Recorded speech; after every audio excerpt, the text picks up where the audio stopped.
పుట్టినటువంటి వాళ్ళు నేను ఈ ఫలానా క్రోధినామ సంవత్సరంలో దక్షిణాయనంలో వర్ష ఋతువులో భాద్రపద మాసంలో ఈ ఋతువులో ఈ స్థితిలో ఈ నక్షత్రంలో ఈ గ్రామంలో ఇప్పుడు స్వామి నేను నీకు పూజ చేస్తున్నాను.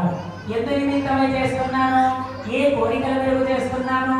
మమ అస్మాకం సహకుటుంబాన క్షేమంగా ఉండాలి, స్థైర్యంగా ఉండాలి, ధైర్యంగా ఉండాలి, వీర్యం ఉండాలి, తేజస్సు ఉండాలి, యశస్సు ఉండాలి, బుద్ధి ఉండాలి.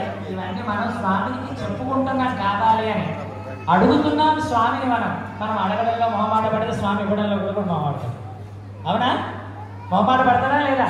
అందుకు నిమిత్తమే కదా, అందుకు నిదర్శనమే కదా గజేంద్రమోక్షమైనటువంటి వృత్తాంతము.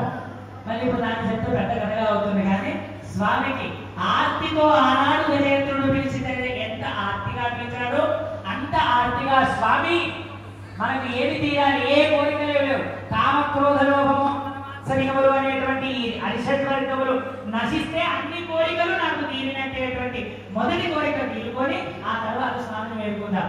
మమ మమ మమ అస్మాకం సహ కుటుంబానాం సహ బాంధవానాం క్షేమస్థైర్య ధైర్య వీర్య వీర్య విజయ విజయాభయ అభయ ఆయు ఆయురారోగ్య ఆరోగ్య ఐశ్వర్య